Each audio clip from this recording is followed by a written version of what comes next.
Hi, it's Divyajyoti Mahapatra. Welcome to my channel DJM Physics. Students, today's topic is applications of Gauss law, and here we will learn how to use Gauss law to find the electric field due to different charge or charge systems. If you have seen my previous videos, we have already done how to find the electric field due to charge system, but there we have not used Gauss law. There we have used the basic definition for a electric field due to a point charge, that is k E equal to k into q by r square. We have used integrations and we found electric field due to different charge system for a spherical, for a ring, for a linear charge, for a half circular charge, and like that. Okay, but if you have seen that, or if you know how to find that, then you can remember that those processes are very lengthy. You have to use integrations, and to solve that integrations you have to do many steps. Okay, so Gauss law gives us a method by using which the same process, same thing we are going to find out electric field due to different charge system, but in a very easier way. So Gauss law is nothing but I can tell it as a replacement of the Coulomb's law or electric field formula. Okay, but and this is very useful for your board exam point of view. Here in this video we will discuss some applications which are in class 12 syllabus. Then we will go for some other applications which will maybe asked as a numerical or very useful for entrance exam point of view. Okay, so first let us understand what is a Gaussian surface. So in Gauss law we have learned that Gauss law is only applicable for a closed surface. If a charge or charge system is enclosed by a closed surface. So let it is asked to find, it is a linear charge system is given to us. Okay, let it is infinitely long. Okay, infinitely long charge system is given to us, linear charge system, and we have to find the electric field at this point. At this point, this is the point T. At this point, we have to find the electric field. But can you use Gauss law directly here? No, because it is not a closed surface. So first we have to assume a closed surface. Assume, or we have to imagine. Remember, that is not given, that we are imagining so that we can use the Gauss law. Okay, so that hypothetical or imaginary closed surface, that must be a closed one, closed surface around the charge or charge system which is to be chosen wisely. Okay, see, Gaussian surface should be is a hypothetical one, it is not given, we have assumed it to use Gauss law. Second, it must be a closed surface as per the definition of Gauss law, and the third one, it should be chosen wisely. Now let us understand this point. What do you mean by chosen wisely? How to choose a Gaussian surface wisely? In the definition of Gauss law, we know that Gauss law can be used to any kind of surface. Let in this case I can choose a Gaussian surface like this. Okay, but and Gauss law is applicable to here also, but it is not going to be useful to find the electric field. Okay, so why that we will learn while doing the derivations and all that, or you can choose a Gaussian surface from your own and try to find the electric field. It is not possible, it is going to be very difficult. Okay, so how to choose them wisely? Let us learn some important rules to choose a Gaussian surface. First point is, surrounds, that Gaussian surface should surround the charge or charge system partially or completely, but must be symmetric about it. Means the chosen Gaussian surface should be symmetric about the given charge system. This is not symmetric. You cannot choose it like this because it is not symmetric about the given charge system. Okay. Second point, the point at which the electric field is to be found should be on any one of the surfaces of the closed Gaussian surface. What does that mean? It means if you want to find the electric field at this point, then this point should be on the Gaussian surface. Okay, in this case I have arbitrarily chosen a Gaussian surface and this point is inside the Gaussian surface. You cannot choose like that. This point must be on the Gaussian surface. Okay. Third point, the electric field should make a constant angle, preferably 0 degree or 90 degree with the surfaces. Okay. Let for now someone assumed a Gaussian surface like this, let a spherical one. Okay. Someone has assumed a sphere, and this point he kept on the surface also. Okay. Now I can tell it is symmetric. Okay. And also it surrounds a partial charge here. This surface may surround the total charge system or a partially of the charge system, because it is a infinite one. Okay, this charge system is given that it is a infinitely where. So, you cannot assume a Gaussian surface which will close this infinite charge. Okay, so, I have assumed a spherical surface here around this part, okay, around this part of the line, a small part of the line, and I have also kept this point at which we are finding the electric field on the Gaussian surface. So, the first point and the second point are what it is well dated, but what happens to the third point?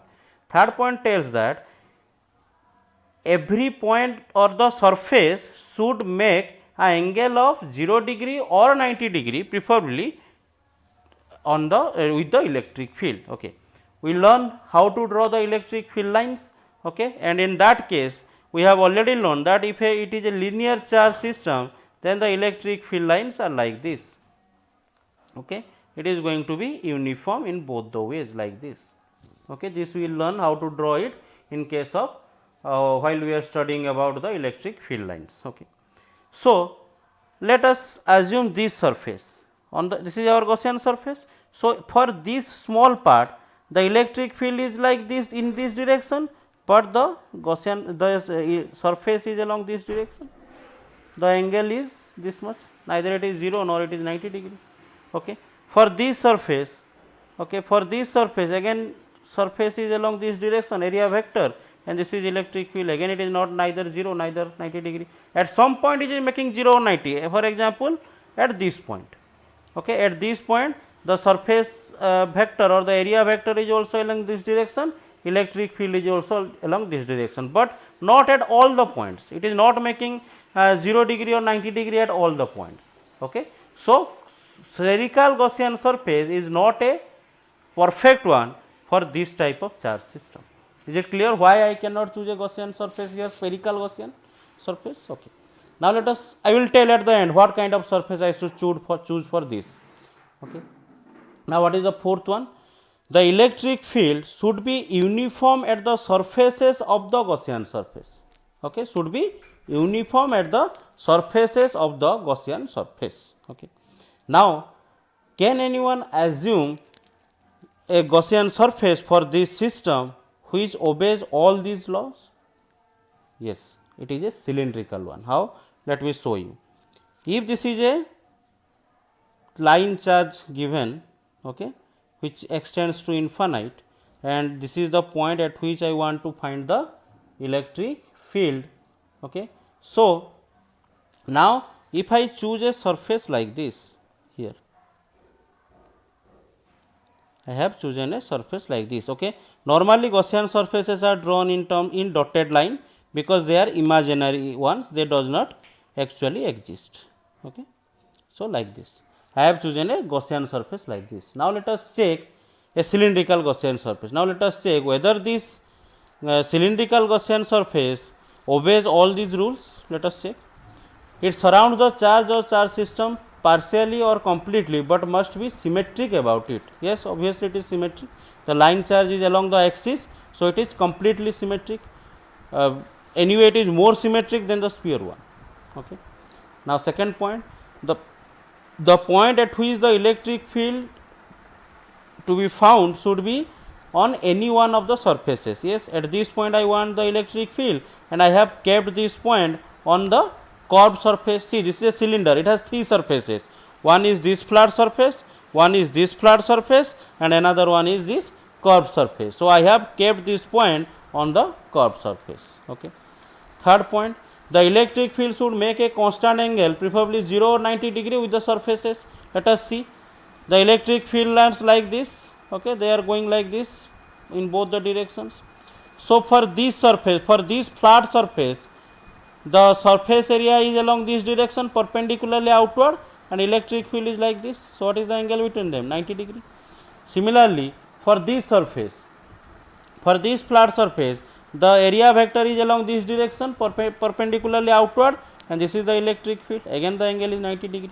And for this surface, for the curved surface, you can see that at any point you choose, the angle is going to be 0 degree. At this point, if you will choose the electric field along this direction, area is along this direction. This is a curved one. At this point you choose, the electric field is like this and the area vector is like this. So it is a curved one, and you choose anywhere, not at this point. If you choose a point here, okay, at this point, it is a curved one, okay, and I am choosing a point here. So here this point, the electric field will be like this, and the area vector also will be in this direction. Is it clear? At this point, if I will choose, let it is a curved one, okay, and at this point I am choosing. So for this point, the electric field line also will come like this, and the surface area also will perpendicular outward direction. So they again making a 0 degree. So this point is also valid for a cylindrical surface. For the two flat surfaces, the electric field is making an angle of 90 degree, and for the curved surface, the electric field is making an angle of 0 degree. Okay. Now the next point, the electric field should be uniform at the surfaces of the Gaussian surface. Obviously, this is giving a uniform electric field. So at each of these points, the electric field is going to be uniform. Is it clear? So it is actually, you have to use your brain, you have to use your imagination, you have to use some analysis to find what kind of Gaussian surface should be taken. Okay. So in your syllabus, there are some 2 to 3 applications are only there. So you can remember for now, but keep in mind that you should know how to choose. Okay. I am giving 2 examples here. For a point charge, a spherical Gaussian surface should be assumed. Okay. If it is a point charge, let it is a point charge here. Okay. Then it is asked to find the this is a charge q. At this point, we have to find the electric field. So in this case, assume a spherical Gaussian surface around it, and you can see that all these 4 points will be valid here. So if it is a point charge, assume a spherical Gaussian surface around it. Okay. If it is a linear charge, assume a cylindrical Gaussian surface around it, like this. If it is a linear charge, assume a cylindrical Gaussian surface around it. Okay. Like for different cases, we have to assume different kind of Gaussian surfaces. Okay. Now let us come to the applications one after the another. Okay. But these points are very important to understand how the shape of the Gaussian surface should be chosen, and also keep in mind that Gaussian surface is not given to us. What is given to us? It is told that this is a line charge, find the electric field at this point. It is a point charge, find the electric field at this point. Means the charge or the charge system is given, and a point is given at which you have to find the electric field.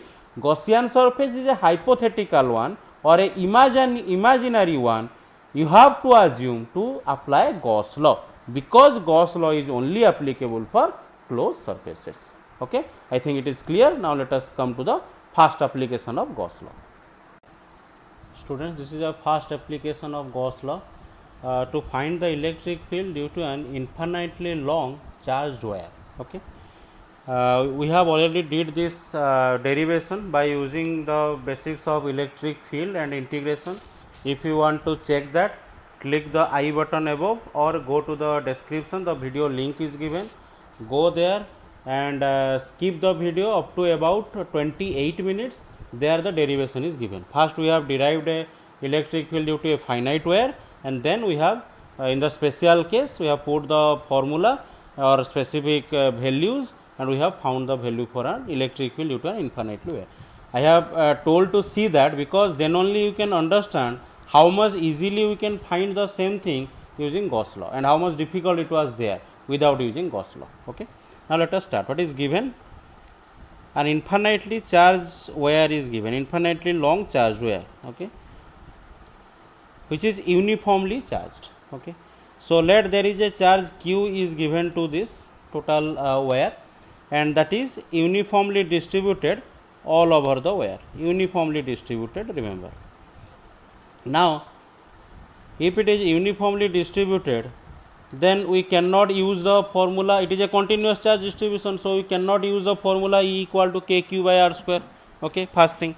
So let us try by using Gauss law, and as I have just described, we have to choose or we have to assume a Gaussian surface with certain rules, or we have to choose a Gaussian surface wisely. And I have just explained that for a line wire we have to choose a cylindrical Gaussian surface, and we have to find the electric field at this point. Let at this point it is asked to find the electric field at this point T, which is at a distance of x from the given wire. It is a question.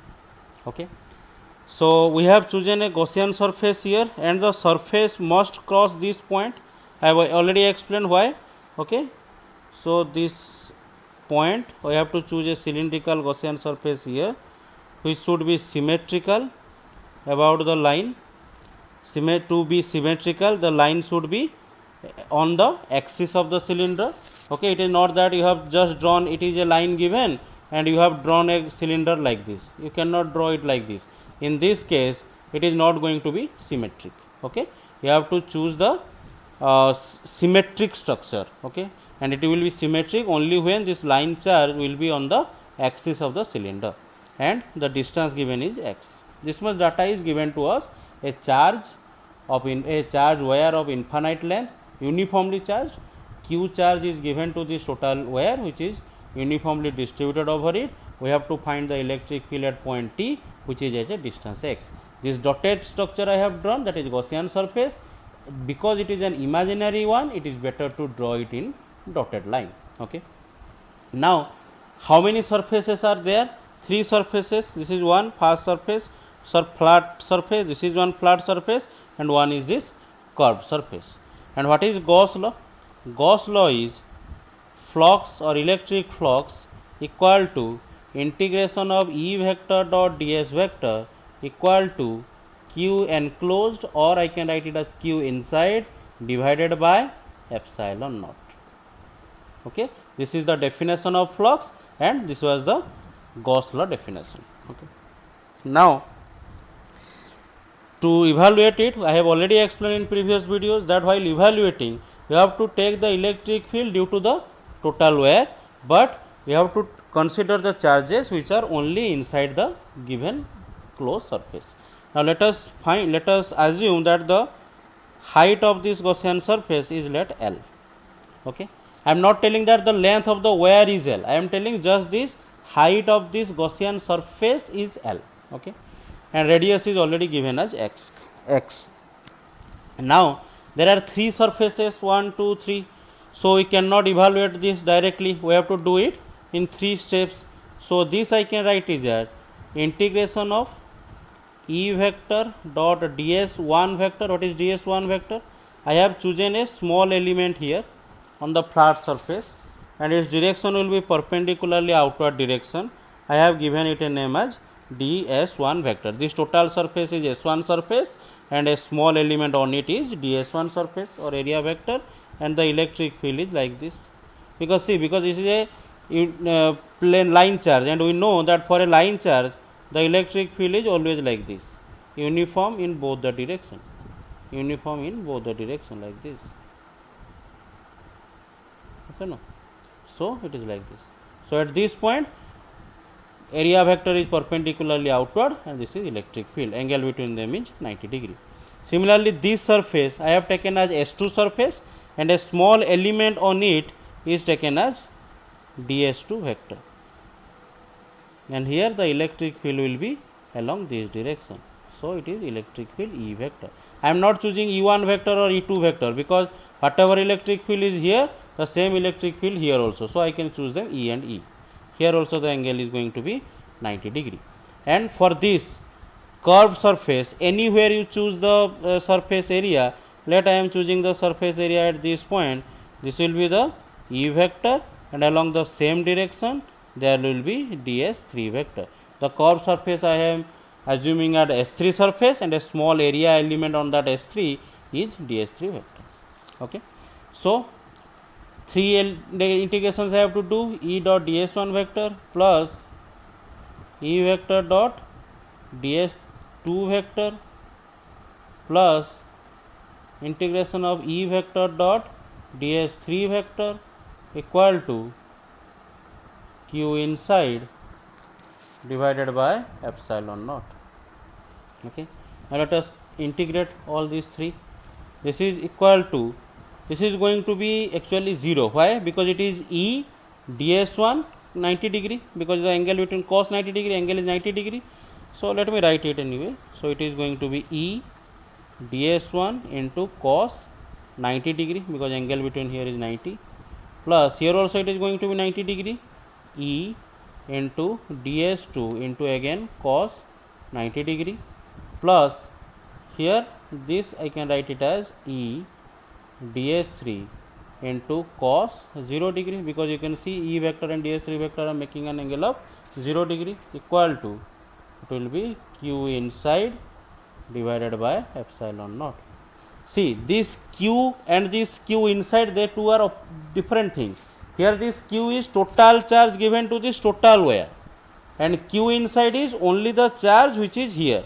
Okay, which is here means the charge enclosed by the surface. This is q inside, whatever charge is lying here. Okay, from this point to this point. So here this will be 0, this will be 0, and cos 0 is 1. So the remaining thing will be, and E is constant, so you can take that out. So E integration of ds3 cos 0 1 equal to q inside divided by epsilon naught. Okay, or I can write it as E into, what is ds3? ds3 is a small element on the curved surface. So what will be integration of ds3? This total surface area. Yes or no? This is the small surface area of a small element on the curved surface. So integration of this will give you the total surface area of this curved surface, and we know that curved surface area of a cylinder is given by how much? 2 pi r l, 2 pi r h. So here it is going to be 2 pi, r is here x, because x you have chosen this element, this point, t point on the surface. So this x distance is going to be the radius. So 2 pi r into h, here h is this much, that is that you have chosen as l. So 2 pi xl equal to q inside. Now what will be q inside? Charge which is from here to here at this point. Now how to know what is the value of q inside? Q inside is not given to us, because the Gauss surface is also not given to us. So why it will give what is charge here in between this? And also it may be different for different person. One person may tell this is my cylindrical surface, one person has drawn this much cylinder, one person may draw this much big cylinder. So for all of them q insides are different, but we know a term in which we can write this q inside, that is linear charge density or lambda. What is lambda? Lambda is linear charge density. About this term we have learned earlier. Linear charge density lambda, that will be equal to charge divided by length. Yes or no? Charge divided by length. If this is uniformly distributed, then I can write it as, otherwise it will be dq by dl. I can write it by q by l if it is uniformly distributed. So lambda can be written as charge here, from here to here, charge is q inside divided by length is l. Okay, so lambda can be q inside by l, or here I can write the q inside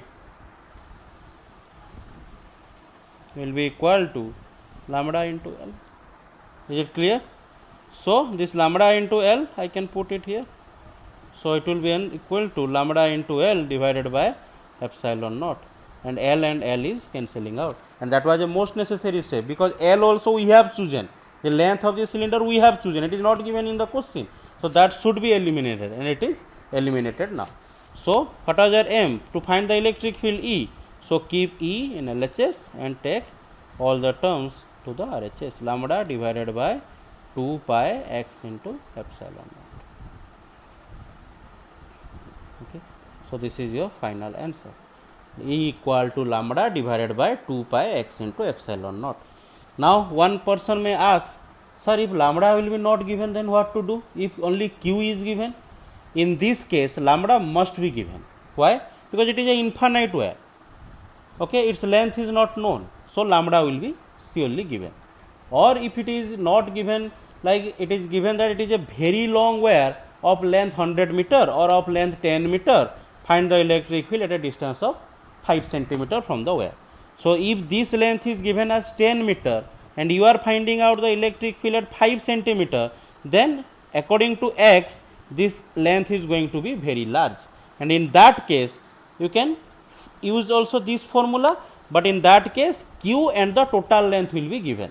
So this lambda can also be written as total charge divided by total length. Total charge is q, which is given, and if total length is given, in this case it is not given because it is infinite. So if total length is given, then you can use in this formula to find the value of lambda. See, lambda is also this much also, q inside by L, and lambda is also this much. Okay, but we cannot use this formula in the final expression because these are assumed terms, we have assumed them, but these terms in the given in the question, total charge given to the wire and the total length of the wire, if it is a very long one, not infinite but a very long one, then this length will be given. By using this you can find the value of lambda. Otherwise in maximum cases lambda value is given directly, so you can find this formula. And now you can compare this result with the previous video that I have explained where to find, how to find that.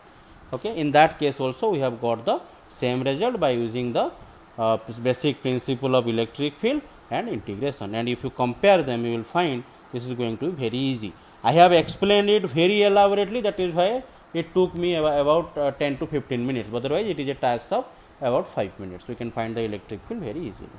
I think it is clear. And here the most important point is to choose the Gaussian surface wisely. Second point, to keep this point at which you are finding the electric field on the surface. Okay, don't just, it is a line where the point T is here, you have drawn a cylinder like this. Okay, it is completely wrong, because first thing it is not symmetric, second thing this point is not on the surface, so keep all that point in mind. And the next and the most important point, don't write here q by epsilon naught. Q is given total charge to this wire. So and here Gauss law is not applicable for total charge. In Gauss law you have to use only the charge inside the Gaussian surface. So this much charge, and that you have to use.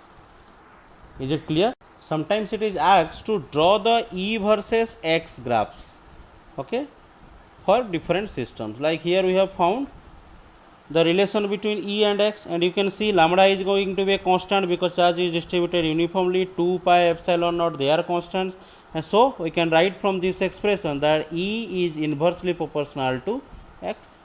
Okay, and if E is inversely proportional to X, we know that this graph is going to be like this.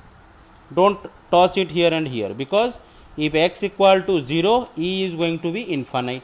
So it will be parallel here. At X equal to 0, E will be infinite, means parallel. And if X equal to infinite, E is going to be 0. So it will not going to touch here. It will only meet this point at infinite. So you have to make it parallel. Okay. So this is the E versus X graph. This is also important one. In many time it is asked in the question. This is the next application of Gauss law. We have to find the electric field due to an infinitely uniformly charged plane sheet. Okay, there is a plane sheet here given. Actually it is infinitely big, okay, but means in both the direction it goes to infinite, minus infinite to plus infinite, and some charge is given to it. Let some q amount of charge is given to it, which is uniformly distributed all over this plane sheet. Okay, remember here that plane sheet means here we are assuming that it is a non-conducting plane sheet. Okay, it is a non-conducting plane sheet. What happen if it is a conducting one, that we will discuss later. Okay, again another thing, it is infinitely long does not mean it is always infinite. When you can tell it as infinite?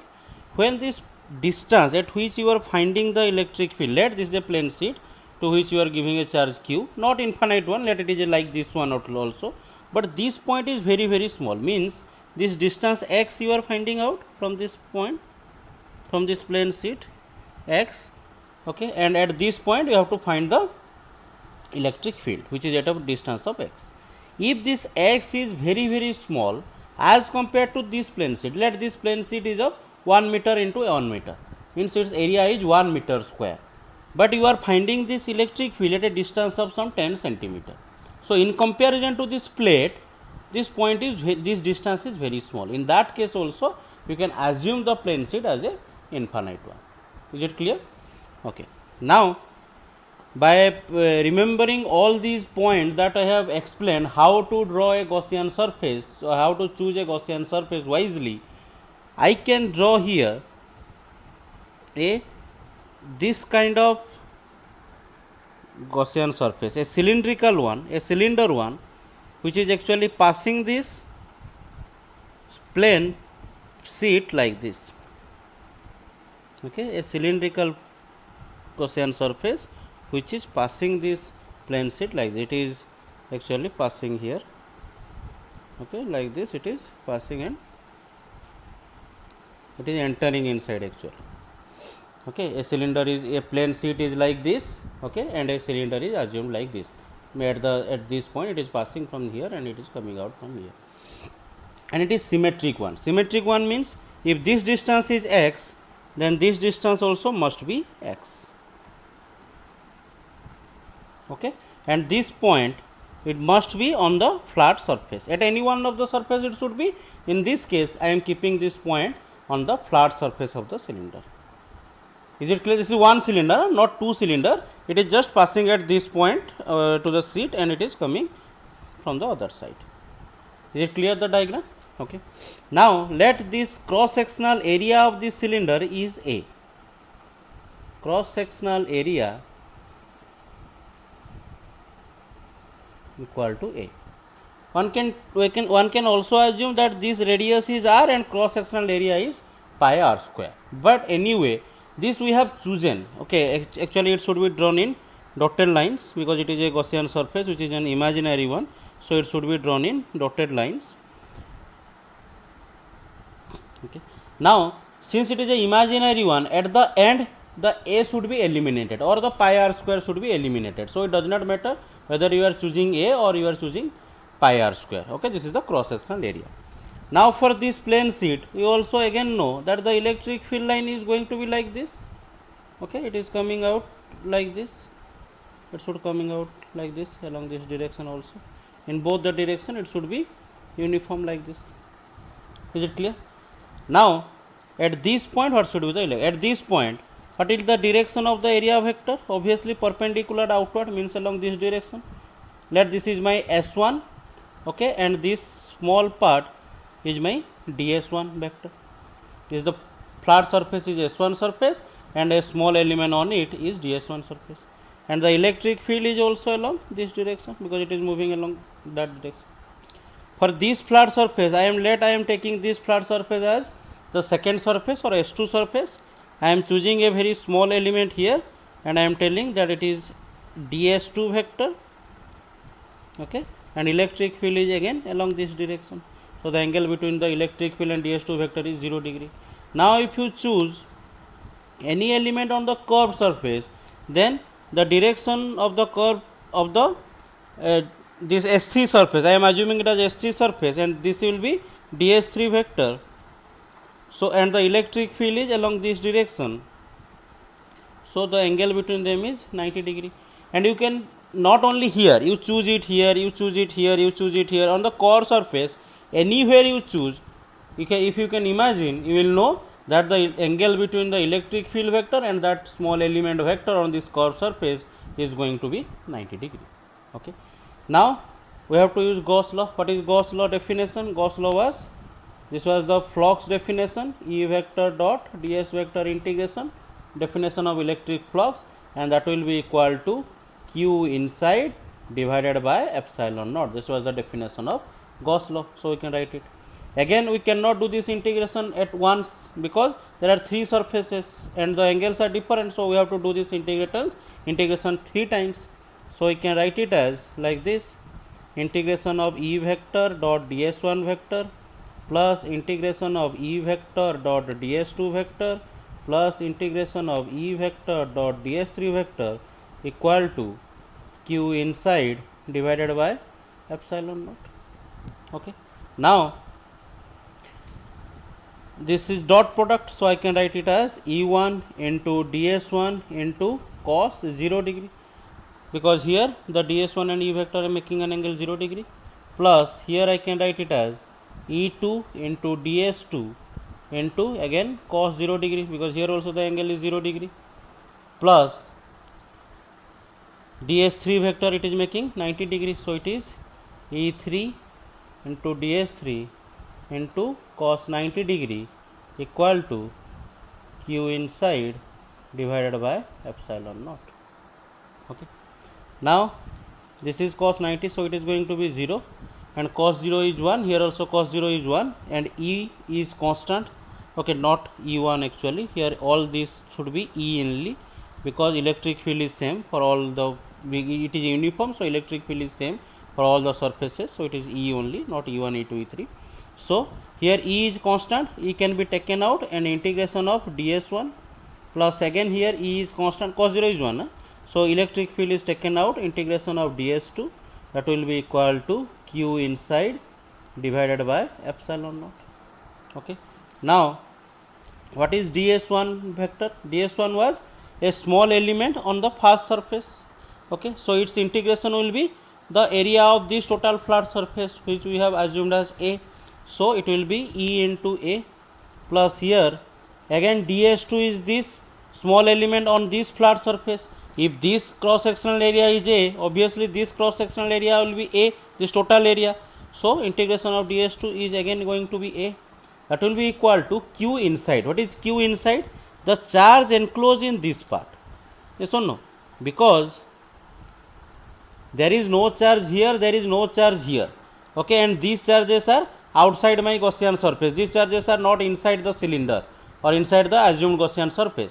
So only the charge residing here are inside the Gaussian surface. Okay. How to find this q inside here? See, this plane is a two-dimensional structure. Yes or no? So we can use surface charge density here. What we can use? Surface charge density, or we know it can be written as sigma, that will be equal to how much? Total charge or charge divided by area. Yes or no? If you will take the total charge, then it will be total charge by total area. If you will take this much charge, then this much charge divided by its area. Okay. So sigma I can write it as, here whatever charge is here, that is going to be q inside divided by A, area of this part, that is A. Okay. Or I can write it as, from here I can write it, q inside will be equal to sigma into A. Is it clear, this part? Okay. So here sigma into A, I can use it here in this part. So I have written here as sigma into A divided by epsilon. Now A is taken common from LHS and RHS, they are cancelling out. So answer is 2E equal to sigma by epsilon naught. Okay. Then obviously we have to find the E. E will be equal to sigma by 2 epsilon naught. So this is the answer. Yes or no? Or if by chance sigma is not given, what is sigma? Surface charge density. If sigma is not given, you can also use this formula, total charge q. See, again q and q inside were different. Q inside will not be given, because this you have assumed this cylinder, you have assumed the charge inside that cylinder and all that. What you will give? It will be given this q, total charge given to this plane. Total charge q is given to this plane, so that q will be given divided by, if it is a infinite one, then obviously sigma will be given. But if it is a larger one or very very large one as compared to x, then the total charge will be given and the total area of the sheet will be given. Total area. Remember, total area is not A again. Total area means I am talking about this total area. Okay. So if it is a very large one and not an infinite one, but you can use this formula also there. If this x is very small as compared to the area, in that case maybe sigma is not given, but you can find the sigma by using this formula. In that case, don't use this formula to find the value of sigma, because these terms will not be given. And here total area means not this A. Total area means total area of the sheet. Total area of the sheet, total charge divided by total area of the sheet. Is it clear? Here the result is very interesting.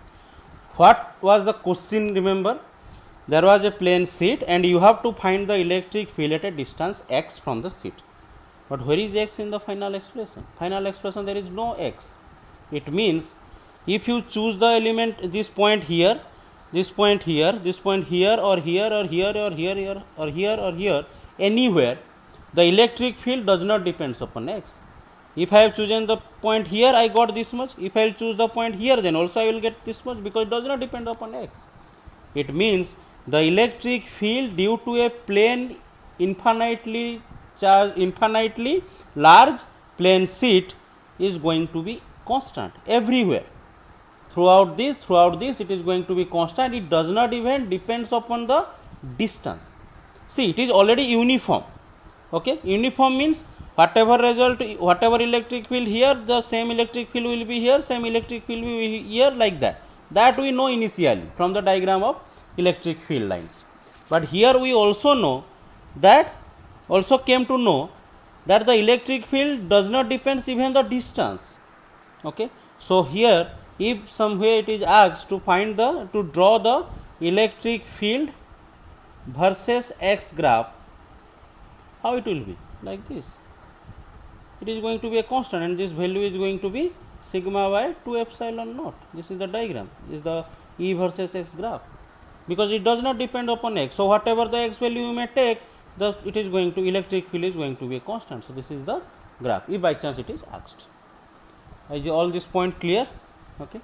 So now let us come to the next, and another thing here to remember, why in that case we have used lambda and here sigma, because this what charge density is depending upon what is given to you, what system is given to you.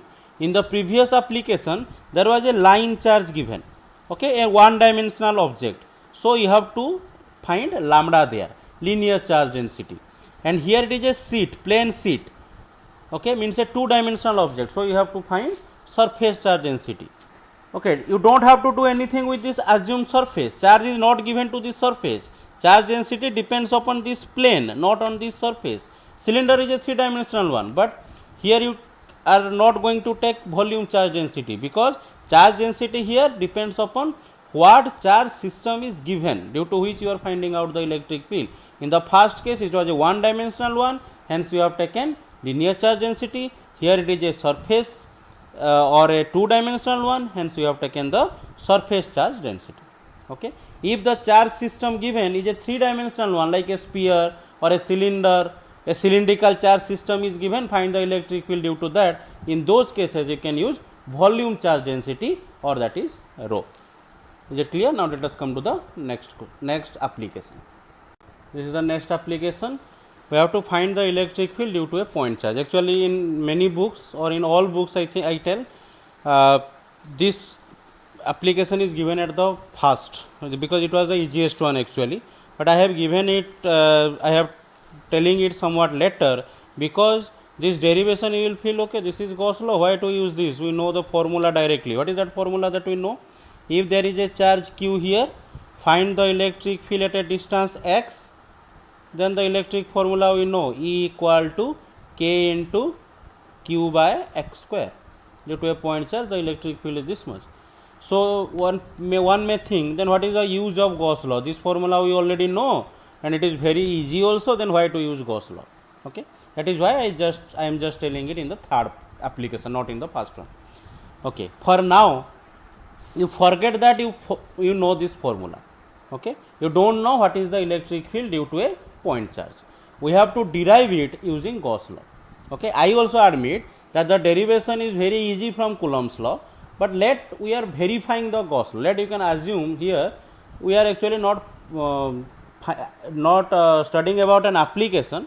Let us think that we are actually verifying Gauss law.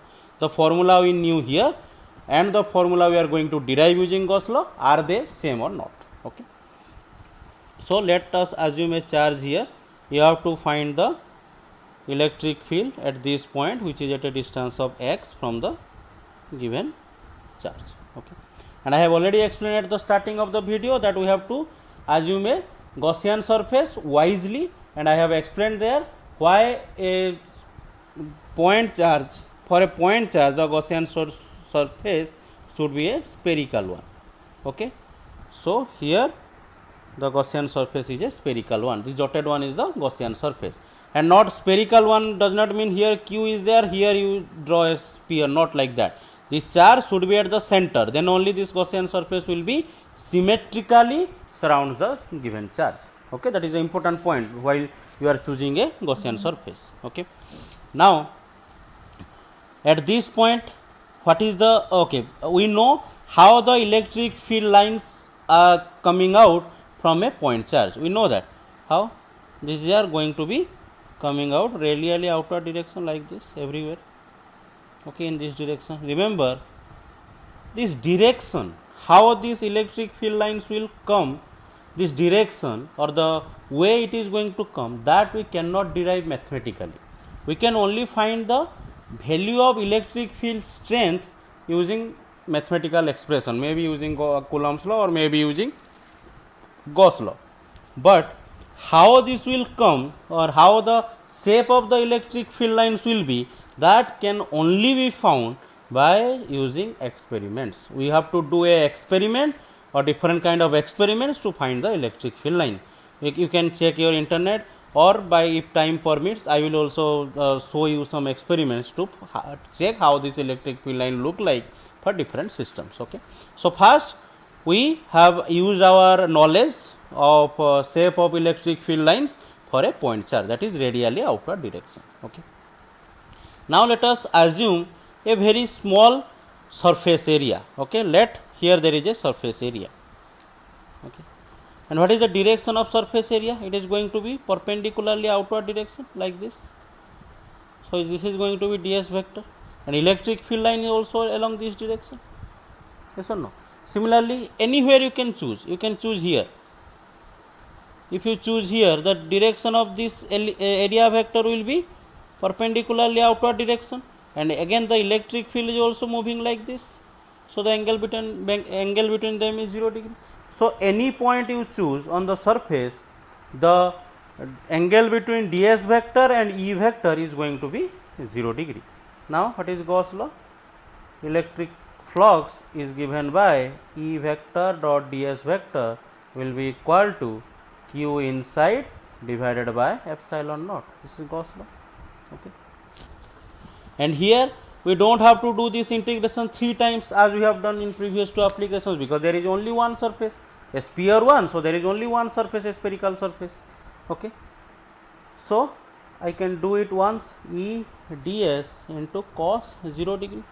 Cos 0 degree, you can see everywhere you check on the surface, everywhere the angle is going to be 0 degree between E vector and ds vector. So it is cos 0 equal to q inside divided by epsilon naught, or imply that E is constant. Okay, because we don't know what is the value of E, but at least it is visible that this distance is same at every point.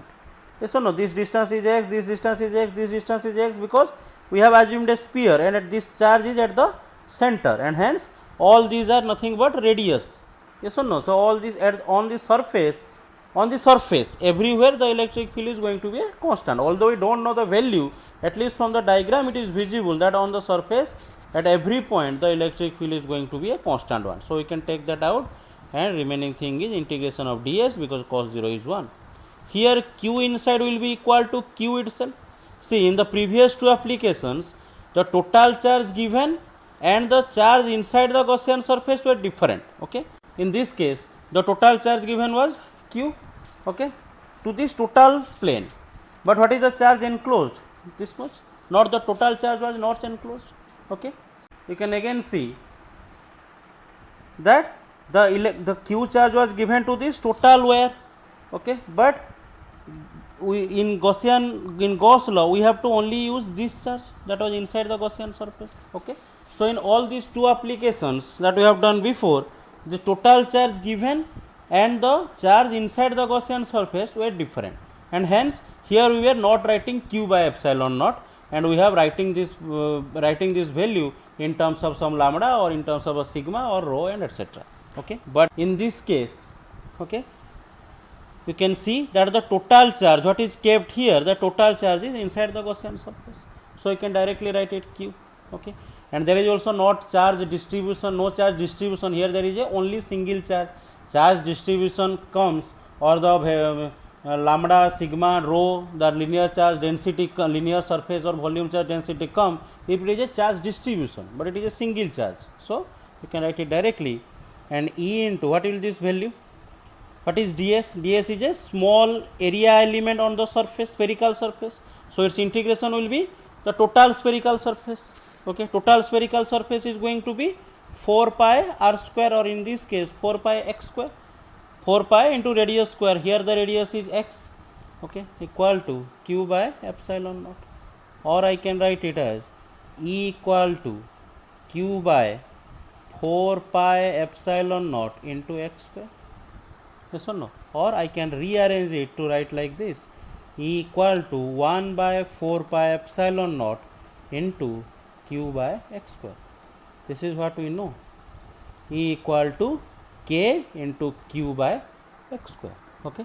So this formula is exactly same as we derived from the definition of electric field.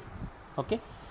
So, and if by chance someone is asking you what is the force at this point, okay, then we know that force can be given by q into E. Yes or no? So at q into E or q naught into E, if at this point let I am keeping a charge q naught, let, then at this point what will be the force? Q naught into E.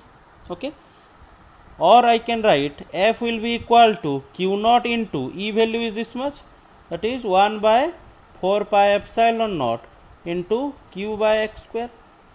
Okay, from here, or I can write F equal to 1 by 4 pi epsilon naught q into q naught divided by x square, and this is nothing but Coulomb's law. Yes or no? This is nothing but Coulomb's law. So this heading can also be asked as proof of Coulomb's law from Gauss law. Yes or no? We have started from Gauss law and we have ended with Coulomb's law. Okay. See, in this exam, if it is asked found the electric field due to a point charge, then these parts are not necessary. Okay, you derive up to this. This is the electric field due to a point charge we got. If in exam it is asked proof of Coulomb's law from Gauss law, then first find this electric field first.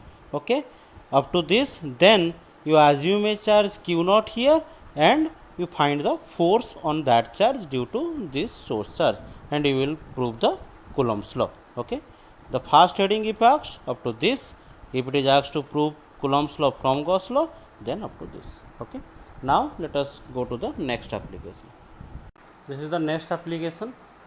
Okay, before going to this application, let me first explain what is a cell, a sphere, a conducting and a insulating one. Okay, already we know that charges cannot reside inside a conductor. Whatever charge you will give to a conducting object, all the charges will reside on the surface. Okay, I have explained it in another video. I think you have gone through. Otherwise, you can go to the description and find the link where I have described that. Now, if it is a cell, may be conducting or may be insulating. If it is a cell or a hollow sphere one, cell means hollow sphere. Okay, here. So if it is a hollow sphere, there is no mass inside. If there is no mass, charges also cannot reside. Where a charge come from? From electron. And from, if there is no mass, from where free electrons will come. Okay. So whatever charge you are going to give to a hollow sphere or a cell, it may be conducting or insulating, all the charges are going to reside on the surface only. Same thing happens for a conducting sphere also. Here, although there is mass inside, but it is a conducting one, and hence whatever charge you will give to this, all the charges will reside on the surface only. But if it is a insulating sphere, if a charge you are going to give, the sphere is going to distribute all over the sphere. Okay. So, here we are going to find the electric field either for this or this, where the charges are residing on the surface. So, electric field due to a uniformly charged conducting sphere, conducting cell or insulating cell. This is in your syllabus, in CBSE class 12 syllabus. This may be asked as a numerical or may be asked in any other entrance exam. We will deal it in the next video. Okay. Now, we will check this. Here, let there is a cell given, okay, and all the charges are here only residing on the surface. You are giving a total charge of Q to this sphere. Okay. And what is your task? Your task is to find the electric field at this point, okay, which is at a distance of x from the center of the sphere. Now, for a sphere, a Gaussian surface first we have to assume, and remember, for a sphere a Gaussian surface is also going to be a sphere. Okay. For a spherical object, the Gaussian surface is also going to be a sphere only, but you have to assume the Gaussian surface through this point at which you are finding out the electric field, as I have explained in the starting. The point at which you are finding the electric field, that should be on the Gaussian surface. Okay. At this point I am going to find the electric field, and the radius of the given sphere or the cell is let r, okay, capital R. This is the radius of this given cell or the conducting sphere. Okay. Now, for this point, first I use Gauss law. What is the Gauss law? Flux electric field equal to integration of E vector dot ds vector equal to q inside divided by epsilon naught. Here there is only one surface, as in the last case we have seen, because it is a sphere, there is only one surface. So, this integration we can do it once. So, it will be E dot ds dot cos 0 degree. Why cos 0 degree? Because on the Gaussian surface, anywhere you take a surface or a area vector, it will be in this direction, and the electric field also will be in the same direction. Anywhere you can check. If you take a surface here, the area vector will be perpendicular outward, and also the electric field at this point, okay, at this point the electric field also is going to be like this. Yes or no? The electric field is in the radially outward direction. Okay, this is ds vector and this is E vector, both are in the same direction. So, angle between them is 0 degree for any of the small element you take on the Gaussian surface. And Q inside, what is Q inside here? Again you can see here that this is your Gaussian surface. Okay, kindly learn the difference between these two spheres. This is the actual sphere given, which is drawn in solid line, and this is a dotted line which is a Gaussian surface that we assumed. Okay. And here you can see whatever charge we gave to this sphere, this total sphere is inside the Gaussian surface. Okay. So, the total charge is also inside the Gaussian surface. So, here in place of Q inside, I can write Q, total charge Q itself, and divided by epsilon naught. E is constant because at every point this is a sphere. So, from this sphere every point are residing at the same distance, and hence electric field is going to be a constant. So, electric field you can take out, it is integration of ds equal to q by epsilon naught, or what will be integration of ds? It will be the surface area of this sphere. Remember, surface area of this sphere, not this sphere. Okay, what is ds was? ds was a small element on the Gaussian surface. So, what will be the integration of ds? The surface area of the Gaussian surface, that is going to be 4 pi x square, because remember for the Gaussian surface radius is x, not r. This is a very important point where students are going to do mistake. Okay. So, this will be q by epsilon naught, and we are finding out the electric field. So, E will be equal to 1 by 4 pi epsilon naught into q by x square. Is it clear? So from this point we can also conclude, see this is also a k q by r square like that. Okay. Now forget about this structure. Now let us assume that the total charge is not given to this cell, otherwise this q is given, is kept at this point, and it is asked what is the field at this point. Then what will be the answer? The same, k into q by distance square. Okay. It means if you are going to keep a charge at the center, or if you are going to give the charge to the total cell, the for an outside point, this point is outside the cell, for an outside point the electric field is going to be constant. Okay. It means I can tell it in other words that for a outside point, okay, the cell or charge cell or the conducting sphere acts like the total charge is kept at the center. Okay. It will act in the same way if you keep a charge at the center of the sphere. Okay. But here it is only case 1. Why I am writing it case 1? Because we are finding out the electric field at an outside point. Okay. Now means we have done it if x is greater than r. Here x was greater than r, means the point is an outside point. Okay. Now we can assume that this point given may be inside also. Why it is only, why x can only greater than r? It is not no such condition is given in the question. So there may be also one more case where we can assume that x is less than r. I can write it as case 2. If x is less than r, or I can tell it as for an inside point. Inside point means what I am telling? I am telling that let us assume this is the sphere. Okay. This is the sphere to which the charges are given, the total q charge is given to this sphere. Okay. The radius was r, and you are finding the electric field at this point where this is x. Okay, at this point. Now how your Gaussian surface will be like this? This is your Gaussian surface. Yes or no? This dotted is your Gaussian surface. This total was, this solid one is your given cell or given conducting sphere. Now you have to draw the Gaussian surface through the given point through which you are finding out the electric field. So through this point you are assuming your Gaussian surface.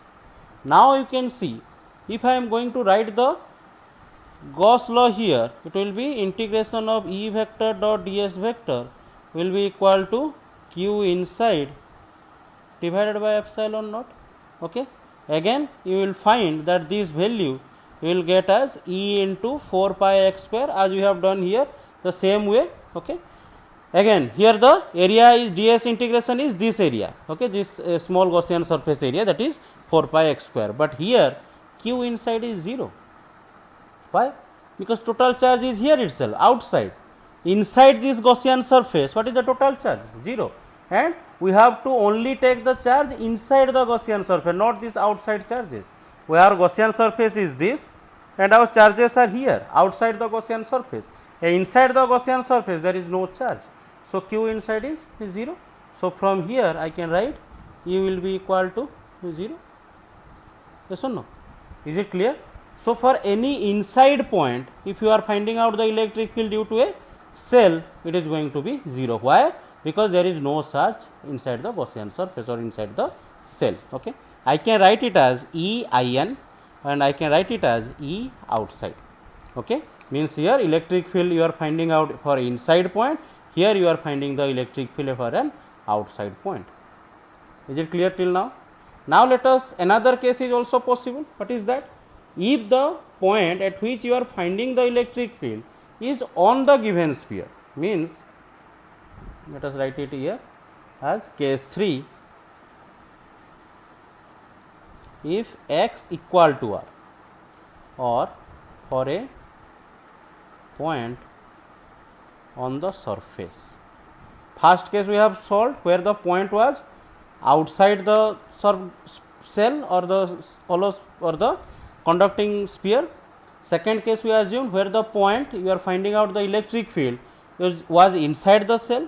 Now let us this is a sphere, conducting sphere, or you can tell it is a Gaussian or the cell, in conducting or insulating cell, where you are given the charge to it, and you are finding out the electric field at this point, okay, at a point which is on the surface itself. And if this distance is r, the radius itself is x, okay. So in this case, what will be the Gaussian surface? This is your Gaussian surface, yes or no? And in this Gaussian surface, I can also derive it. You don't have to go for the Gaussian surface also. You just in this formula, x was greater than r. If you are going to reduce and becoming you are coming to this point, at this point what is happening? X equal to r. So in this expression, if you put x equal to r, then also you will find the answer. If you are going to put x equal to r, what answer you will get here? E will be equal to 1 by 4 pi epsilon naught into q by r square. Q by r square. Here there is no x, because the distance x itself is the radius, okay. So here there is no x is given. Now let us find the E versus x graph, okay. I have drawn an this given cell, okay, and I have taken the graph such as the center of the cell or the conducting sphere will be the origin of the graph, okay. Along the y axis I have taken the electric field, and along the x axis the distance from the origin, okay. So what we are going to find? We are going to draw a graph between this E and x. What is x? Means I am going to find what is the electric field here and like that, because the electric field is changing at each point. So we have to draw a graph which can give how the electric field is changing with respect to this distance, okay. So as we know, here we have derived that for inside point electric field is going to be 0. So inside point means if it is the radius, okay, at this point it is x equal to r, because this is the radius of the sphere or the cell, okay. So at up to this point, these all points are inside point, or I can tell here it is x is less than r. At this point it is x is equal to r, and at these points x is going to be greater than r, okay. So inside this sphere conducting sphere or the cell, this is going to be 0. At x equal to r, the value increases to this much, but it is a constant, okay, because everything is a constant here. 1 4 pi epsilon naught q, r is the radius, so that is also constant. It suddenly increases to this much. How much value? At this point x equal to r, E is going to be this much, a constant value. After that, when x greater than r, you can see for that, this is for outside point, okay, when x greater than r, in this situation you can see that this is constant, and E is going to be inversely proportional to x square. So here after this point it is going to be like this, okay. Here E is inversely proportional to x square. Is it clear? Remember, inversely proportional to x and inversely proportional to x square, both graph will look same, only the slope will be more here, okay. Here it will be more bent. If it is E proportional to 1 by x, it will be somewhat like this. Is it clear? And don't touch it here, it is going to be parallel, because when x goes to infinite, then only E will become 0. So this is the graph. This up to inside point, it suddenly rises at the surface, and then it decreases inversely proportional with the square of the distance from the origin. Is it clear? Now let us go to the next part. Here we are going to derive the electric field due to two parallel plane sheets. Actually it is not a direct application of Gauss law. By using Gauss law, actually we have derived this, that if there is a plane sheet is given, infinitely a large plane sheet, then the electric field at a point which is at a distance of x, okay, the electric field is given by sigma by 2 epsilon naught, and actually it does not depend upon x. Means if you take a electric field point here, or here, or similarly in this side, the electric field is going to be constant, and the value is given by sigma by 2 epsilon naught. This we have derived by using Gauss law. Now we are just going to use this result to find this value. What is this question given, or what we have to find? Actually here there are two plane sheets are given, two parallel plane sheets. Okay, so let there are two parallel plane sheets are like this. It is also let positively charged. Okay, and the other one is also positively charged. Initially let I am taking like that, later we will check what are other cases possible. Okay, it is also positively charged, but in both the plates the charge density is not same. Okay, it is given that the charge density is plus sigma 1 here and the charge density is plus sigma 2 here, means here the charge is distributed, here the charge density is somewhat more or something, and here the charge density is something else. Okay, so we have assumed also, or it is given let sigma 1 is greater than sigma 2, means the charge density here is greater than the charge density from here. Okay, now we have to find the electric field in three regions. Let us, this region I am telling a region 1, this region means to the left of the this plane. Okay, that I am telling as region 1. In between these two plane, okay, let that region I am telling as region 2, and this right hand side of the second plate I am telling it as region 3. We have to find the electric field in this region. Why we are talking about region now? Why not at this point?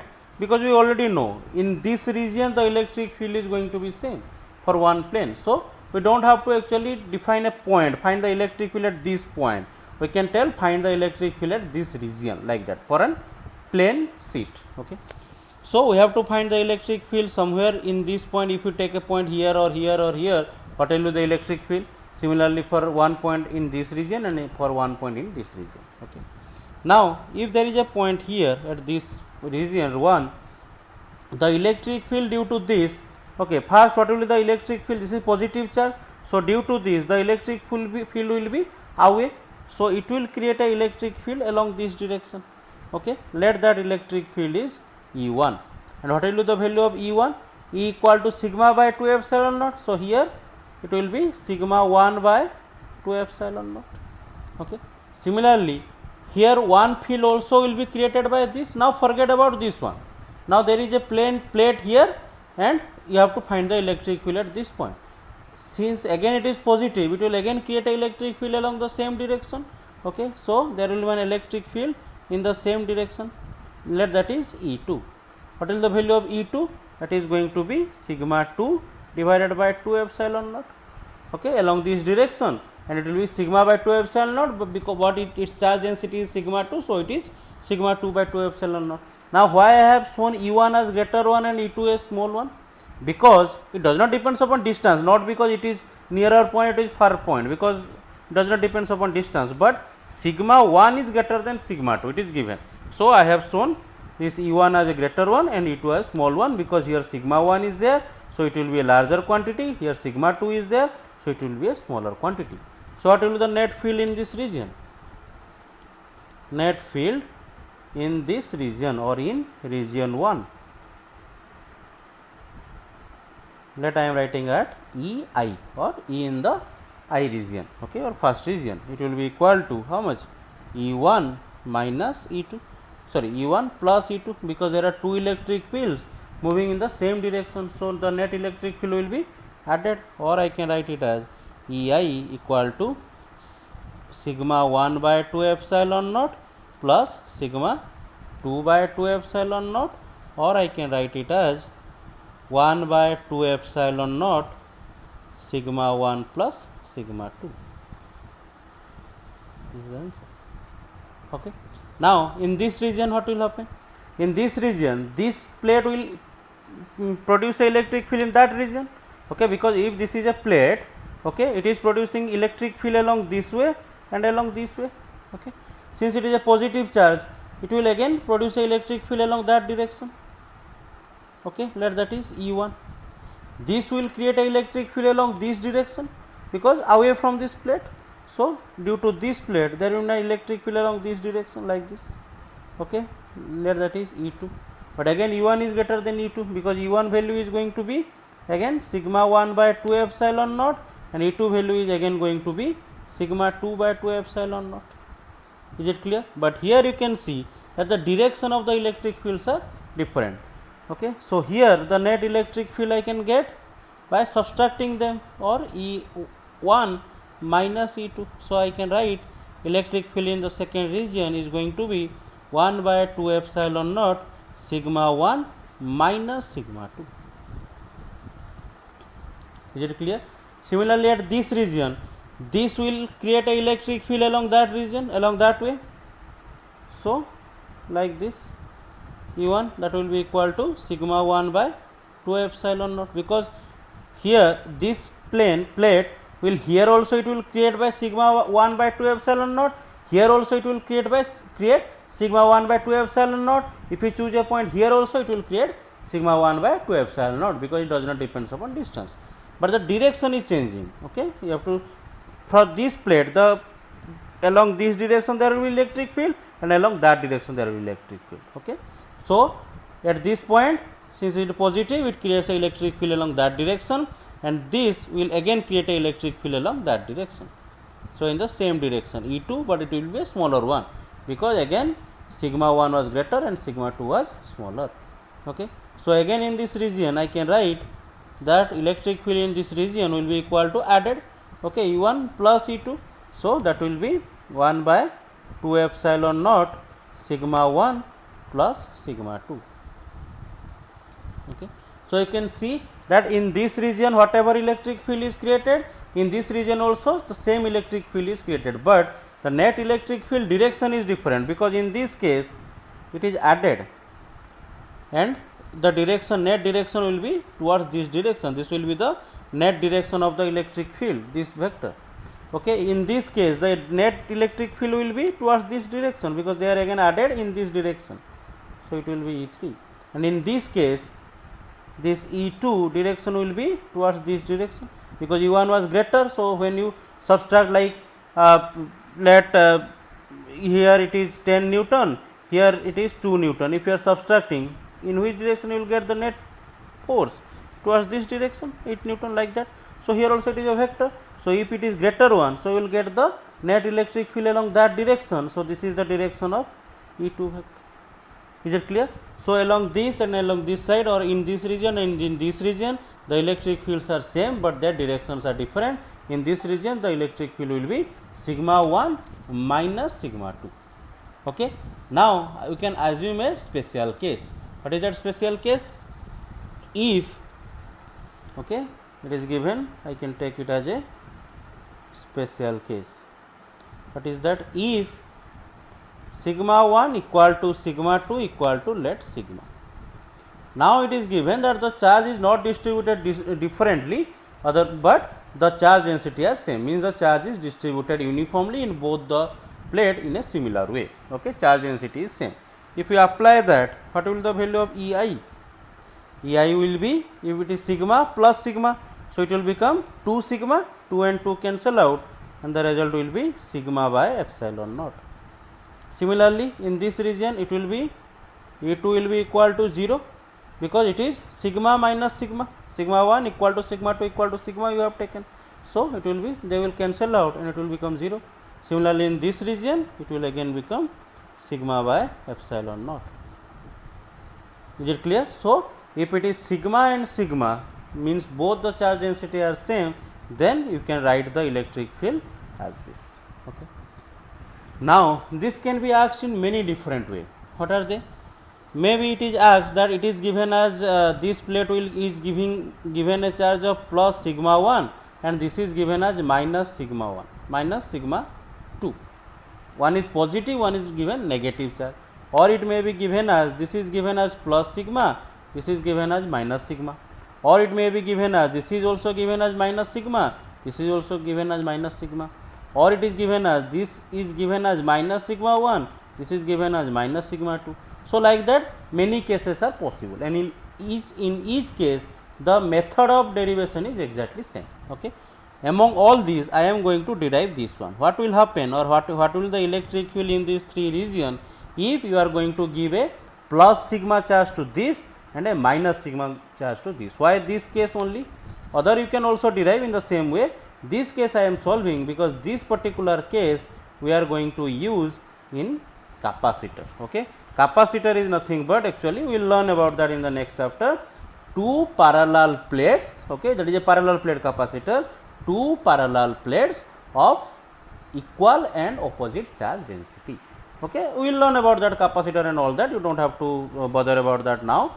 But now let us solve the same thing, but one plate is given a charge density of plus sigma, another plate is given a charge density of minus sigma, equal in magnitude but opposite in sign. Okay, now let us check how it is going to happen. So here it is given that there are two plates. Anyway, in some books the plates are also drawn like this, okay, by assuming that the plates are kept in this vertical plane. Okay, here I am drawing it like a plate only, or you can draw it like this. Okay, don't think it is a wire. The plate is kept like this in vertical plane, that is why in some books they may have written it, drawn it like this. So I have taken here two plates, two parallel plates. Okay, here this plate have a charge density of plus sigma and this plate has a charge density of minus sigma, means here plus charge is given and here in the other plate negative charge is given. Okay, but they have distributed uniformly and their charge density is same, means whatever area it has, the same area it is also having, and whatever charge is given to this, the just minus charge, means if it is getting a charge of 5 coulomb, it is getting a charge of minus 5 coulomb, it is getting a charge of plus 10, it is getting a charge of minus 10, and their area also same, then only then it is possible that they will get plus sigma and minus sigma charge density. Okay, now in this region, okay, what will be the direction of electric field? This is positive, so it will create a electric field towards this outward direction. So there is a, this is a electric field created by this. Okay, and what will be its magnitude? It will be sigma by 2 epsilon naught. Okay. Similarly, this plate will create an electric field towards that direction because it is negative. If for positive plate, if positive plate is creating electric field like this, then if it is negative plate, it was positive. If it is negative plate, then obviously it will create the electric field like this towards itself. So this electric field at this point will create an electric field towards that direction. So that will be equal to E2. What will the magnitude of E2? It will be again sigma by 2 epsilon naught, because here it is not given sigma 1 and sigma 2. Here also it is plus sigma, here it is simply minus sigma. Don't write minus here. This minus is used to find the direction. Don't use it here again. Okay, because we are doing in scalar form, and in scalar form plus and minus only represents the direction, not the magnitude. Okay. Now you can see this E1 and E2 are actually same. So in this region, what will be the electric field? 0. Okay. Similarly, here you can find that in this third region, okay, due to this there will be an electric field along this direction E1, and due to this plate there will be an electric field along this direction E2. But again this is equal to sigma by 2 epsilon naught. This is also equal to sigma by 2 epsilon naught. So the net electric field along this region is again going to be 0. Okay, but in this region, what is happening? This will create a positive. This is positive, so it will create an electric field along that direction. So it is creating a electric field along that direction. Let it is E1. Okay. Similarly, this is negative, so it will also create an electric field along this direction. It will be towards the plate. Okay. So again that will be equal to E2. In the same direction, E1 and E2 are there, and their magnitude are also same. E1 is also equal to sigma by 2 epsilon naught. E2 is also equal to sigma by 2 epsilon naught. So in this region, what will be the net electric field? It is going to be sigma by epsilon naught. Sigma by 2 epsilon naught plus, I am doing it, sigma by 2 epsilon naught plus sigma by 2 epsilon naught, or I can write it as sigma by epsilon naught. Okay, and this is a very important result, because means what is the result? If you are taking two parallel plates having equal and opposite charge density, then there will be no electric field outside the plates. Okay, neither in this region, neither in this region, and in this region means everywhere in between these two plates, any point you take, there you will get a electric field of sigma by epsilon naught. And what will be the direction? This direction will be from positive plate to negative plate. This is also important. What is the direction of the electric field? Net electric field from positive to negative, because both the electric field are along this direction, so the net also will be in the same direction. Is it clear?